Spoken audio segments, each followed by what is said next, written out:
What's up everyone, it's Russo. I hope everyone is doing well. Welcome to my throwback videos of my first test cycle. Please keep in mind that these videos are very old and I am re-uploading them to enjoy the cringe and to show my full honest journey and to document all the side effects and all the negatives I experienced. This is for entertainment purposes only, but I am going to plug my Instagram. Please subscribe here because I will be documenting my next cycle in video format similar to this first cycle. But if you need to message me, get a hold of me, and want to see what I currently look like, please follow me on Instagram at RussoLifts. Enjoy the test cycle video. What's up everyone, it's Russo. I hope everyone is doing well. Today I'm gonna be talking, for some reason, and you guys can tell me why, YouTube has decided to trend my first gear cycle transformation. So I don't know what happened, but a ton of new people are seeing it. I'm seeing a ton of new comments. You know, this video is dead for months, and then all of a sudden it's my fastest growing video. So not really too sure, you know, what happened there, but basically I wanted to dive in more to that specific video and address some of the comments, the criticisms, and just give you the true story essentially, because you know, I really didn't want to say this back when I logged that first cycle, and some of my close subscribers and, you know, my friends in real life know the ordeal. But basically, if you guys are new here, I was known for documenting all my SARMs only cycles. So, you know, people back then made all these bullshit advertising about SARMs, how they're side effect free and you get the same results as real gear, blah blah blah blah blah. And basically the only people talking about them were in forums who were anonymous. You know, you couldn't see what they look like, you couldn't judge them or see if the SARM's working or not. So what I decided to do was I decided to just video document and just talk about all the side effects I experienced. I did my blood work on SARM, saw, you know, what changes it made in my blood work, and yeah, the whole 9 yards.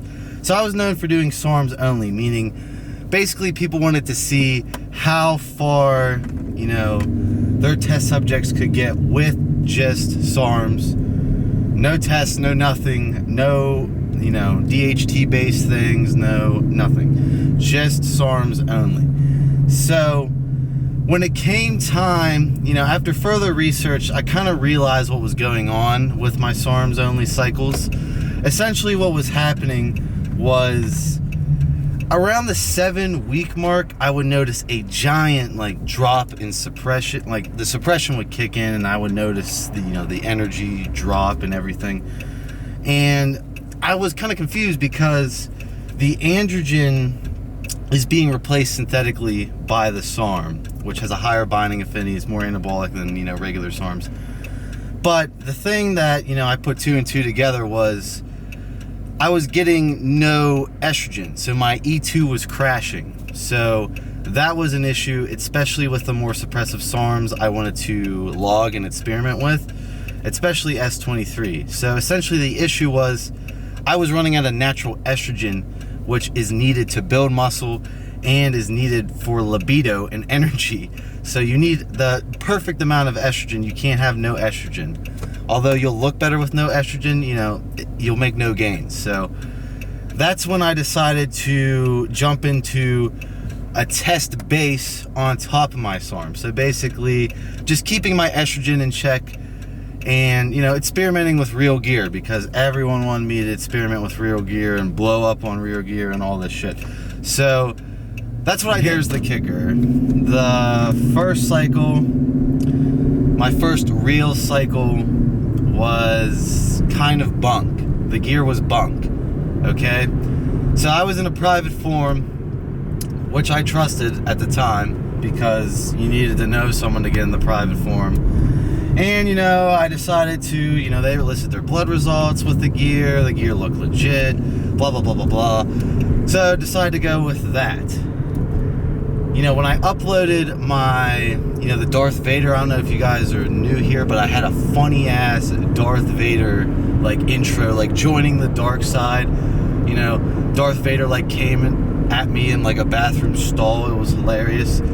But essentially, someone recognized the UGL from my videos and linked me their blood results with that UGL, and it was completely bunked. Probably replacing what I was exactly naturally making with that gear, sadly. So it still kept my libido perfectly fine, but it wasn't like a big jump. The next cycle, where I got my shit together, you saw a lot more progress in a lot shorter period of time. It's almost like I blew up a second time, when in reality, yeah, that's the truth about my first gear cycle. And I never really wanted to say this, but I feel like since it's gotten so many views and so many people have commented on it and kind of assumed that, I would just confirm it. And yeah, I'm just gonna be honest with you. I can't rewind time and redo that. I had a lot of fun making that cycle log, but it wasn't legit. And yeah, it was bunk. So essentially, the orals were tested good. So the T-ball I played around with was legit, and the SARM was legit. Everything else was bunk that I was using, So yeah, didn't really want to make that video, but kind of had to. Yeah. Jumping out the Camino, slept the gas station, smell like hot Cheetos. Record a softcore on a TiVo, Mata Meatloaf. Breathe smoke, got a vegan bitch in the Peace Corps. All she ever do is ask me what I eat meat for. Hold up, pause, always over the